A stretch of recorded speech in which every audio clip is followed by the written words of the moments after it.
عذاب قبر حق ہے، بڑا اصرار بھی ہم نے دیکھا خام صاحب، اور بڑی اس پہ بحثیں بھی ہوتی ہیں، مناظرے بھی ہوتے ہیں، لوگ اس کی تفصیلات میں اختلاف بھی کرتے ہیں۔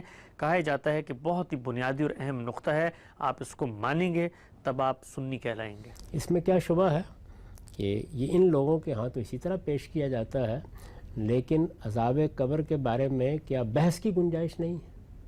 اگر آپ غور کریں تو جو لوگ اس پر بحث کرتے ہیں وہ اس زاویے سے بحث شروع کر دیتے ہیں کہ اللہ تعالیٰ نے قرآن مجید میں یہ بتایا ہے کہ میں تمہیں اپنے سامنے کھڑا کروں گا، تم حشر کے میدان میں اٹھو گے، وہاں تمہارے اعمال نامے تمہارے ہاتھ میں دیے جائیں گے، میزان لگائی جائے گی، ہر شخص کا فیصلہ ہوگا۔ تو وہ یہ کہتے ہیں کہ جب نہ میزان لگی، نہ حشر کا میدان برپا ہوا، نہ میرے ہاتھ میں میرا نامہ اعمال پکڑایا گیا، تو عذاب کیسے شروع ہو جائے گا؟ یہ ایک سوال کرتے ہیں نا۔ تو اب دیکھیے کہ اس کے جواب میں یہ ہو سکتا ہے کہ آپ جو تقریر کریں اس پر دوسرا آدمی مطمئن نہ ہو۔ ٹھیک، مجھے دیکھ لیجئے، یعنی میں نے اس سارے معاملے میں اپنا زاویہ نظر ابھی حال میں بیان کیا ہے، ان تمام روایتوں پر کام کر کے بتایا ہے کہ ان میں وہی بات بیان ہوئی ہے۔ وہ زاویہ نظر مختصر الفاظ میں کیا ہے؟ وہ یہ ہے کہ اللہ تعالیٰ کی جو جزا و سزا ہے یہ دنیا میں بھی ہوئی ہے اور یہ قیامت میں بھی ہوگی۔ قیامت میں جزا و سزا سب کے لیے ہے، لیکن اللہ تعالیٰ جن قوموں کی طرف اپنے رسول بھیجتے ہیں ان کے لیے دنیا ہی میں جزا و سزا کا ایک قانون ہے۔ جزا و سزا کا یہ قانون ان قوموں کے لیے بھی ہے، اور اللہ تعالیٰ جن کو اپنے کسی مشن کے لیے منتخب کر لیتے ہیں ان کے لیے بھی ہے۔ چنانچہ پیغمبروں کے بارے میں بھی یہ قانون قرآن میں بیان ہوا ہے، اور ذریت ابراہیم کے بارے میں بھی بیان ہوا ہے کہ انہیں ان کے بعض جرائم کی سزا دنیا ہی میں دے دی جاتی ہے۔ تو جن کے لیے دنیا میں سزا ہے ان کی سزا یہاں سے شروع ہو جائے گی، ٹھیک، ان کا معاملہ یہیں فیصل ہو گیا۔ جب یہ معلوم ہو گیا کہ ان کے لیے اب کسی حساب و کتاب کی ضرورت نہیں ہے، تو اگر ان کے لیے اللہ تعالیٰ نے قرآن مجید میں یہ بیان کیا کہ ان کا ٹھکانہ انہیں صبح و شام دکھایا جاتا ہے، تو اس میں کوئی چیز اصول کے خلاف نہیں ہے۔ تو گویا دو بالکل الگ الگ کیٹیگریز بن گئیں، یعنی ایک وہ لوگ جن کے لیے دنیا میں عذاب کا فیصلہ ہو گیا ہے، ان کے لیے اگر یہ عذاب موت کے بعد بھی کسی صورت میں جاری رہتا ہے تو کوئی معنی نہیں ہے، اور بہت بڑی تعداد میں وہ لوگ کہ جن کا معاملہ قیامت پہ معلق ہے، وہ اٹھیں گے۔ جب اٹھیں گے تو اس وقت ان کے بارے میں اچھا یا برا جو فیصلہ ہونا ہے وہ ہو جائے گا۔ تو ظاہر ہے کہ یہ بالکل الگ الگ تقسیم ہو گئی۔ تو میں نے اس کو باقاعدہ ترتیب دے کر بیان کیا ہے، اور بہت سے موقعوں پر بیان کیا ہے کہ اگر آپ غور کریں تو سورہ توبہ میں یہی تصویر ہمارے سامنے رکھی گئی ہے۔ یعنی ایک طرف وہ لوگ ہیں کہ جن کا اللہ تعالیٰ کے دین کی طرف سبقت کرنا مسلم ہے، انہوں نے اللہ کے دین کو سنا، پیغمبر کی بات سنی، وہ لپ کے انہوں نے اس کو قبول کیا، اپنا سب کچھ اس کی نظر کر دیا۔ اس کی ایک بڑی نمایاں مثال شہداء ہیں۔ تو اللہ تعالیٰ خود قرآن میں یہ بتاتے ہیں کہ جیسے ہی یہ لوگ اس دنیا سے رخصت ہوتے ہیں تو ان کے لیے قبر میں بھی، قبر سے مراد یعنی برزخ، وہ دنیا جس میں ہم رہتے ہیں اور وہاں سے اٹھائے جائیں گے، تو یہ فرمایا کہ ان کے لیے اللہ کی عنایتیں شروع ہو جاتی ہیں، عند ربہم یرزقون، اور یہ بتا دیا کہ ایک نوعیت کی زندگی انہیں دے دی جاتی ہے۔ تو یہ کہاں ہو رہا ہے؟ ظاہر ہے کہ وہیں ہو رہا ہے جہاں ابھی قیامت نہیں برپا ہوئی، جی، یعنی دفن کیا گیا ہے، اور اس کے بعد جس جگہ اللہ نے ان کو رکھا ہے وہاں ان کے اوپر عنایتیں شروع ہو جاتی ہیں۔ آل فرعون کے بارے میں خود قرآن نے بتا دیا کہ صبح و شام ان کا ٹھکانہ انہیں دکھایا جاتا ہے۔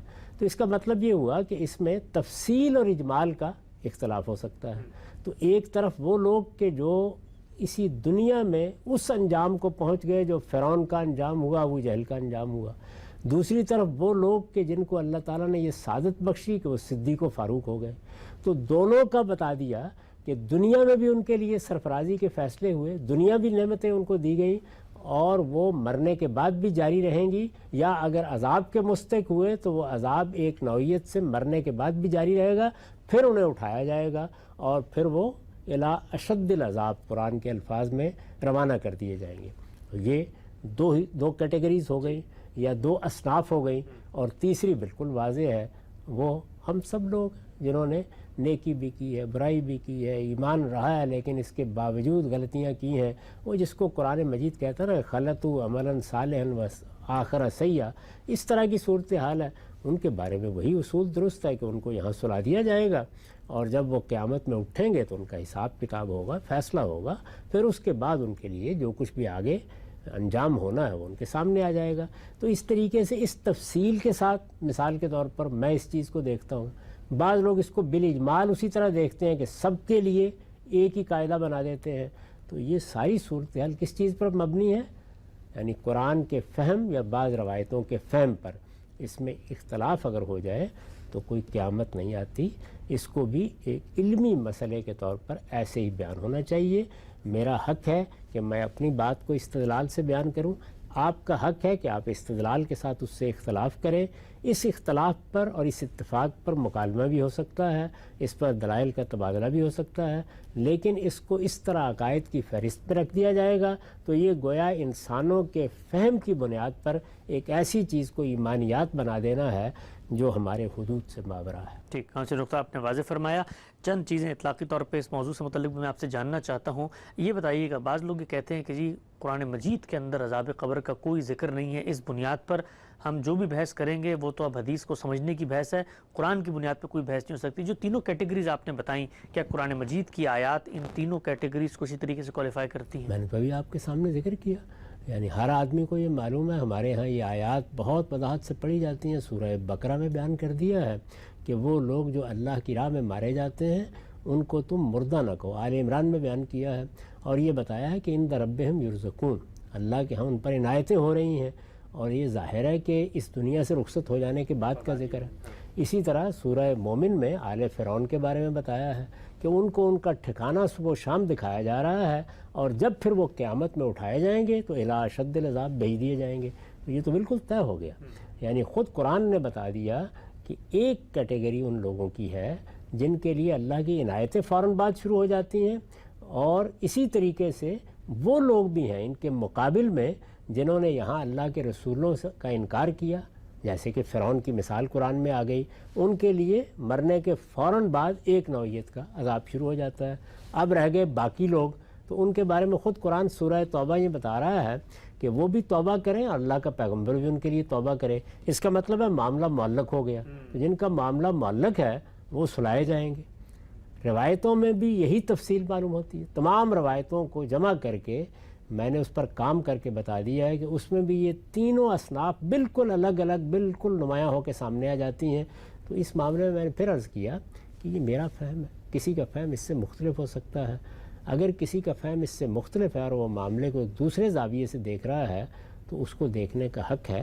ہم اس کی غلطی، اگر غلطی ہے تو واضح کریں گے، اس سے زیادہ اس معاملے کو نہیں بڑھانا چاہیے۔ ٹھیک ہے، سر نقطہ آپ نے واضح فرمایا۔ صرف ایک شاید لوگوں کی دلچسپی کا سوال ہو، روایتوں پہ آپ نے کام کیا، تفصیلی کام وہ دیکھا بھی جا سکتا ہے، عذاب قبر کی روایتیں ہم صاحب نے ان پر کام کیا۔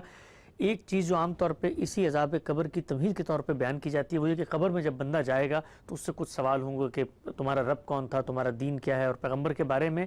تو جب آپ نے روایتوں پہ کام کیا تو وہاں پر یہ تفصیلات بھی سامنے آتی ہیں، ان کی کیا حقیقت ہے؟ میں نے اس میں بتا دیا ہے کہ یہ سوال ان لوگوں سے کیا جائے گا جن کی طرف پیغمبروں کی براہ راست بعثت ہوئی، اور پیغمبر کو ماننا نہ ماننا ہی گویا ان کے لیے بنیاد بن گیا۔ اچھا، یہ صراحت ہے روایتوں میں؟ یہ بالکل پوری طرح واضح ہو جاتا ہے، اس کے میں نے دلائل بیان کر دیے ہیں، ان روایتوں کی شرح کر دی ہے، وہ شائع ہو چکی ہے، اس کو دیکھا جا سکتا ہے۔ لیکن پھر عرض کر دوں کہ کوئی دوسرا آدمی اس معاملے میں مجھ سے مختلف زاویہ نظر رکھ سکتا ہے۔ میں تو یہ گزارش کر رہا ہوں کہ یہ چیز عقائد کی چیز نہیں ہے، علمی لحاظ سے اس میں اختلاف ہو سکتا ہے۔ تو اب اگر آپ غور کر کے دیکھیں تو بہت سے لوگ ہیں جو تعمیم میں کہتے ہیں کہ ہر ایک کے لیے کچھ نہ کچھ عذاب و ثواب ہے۔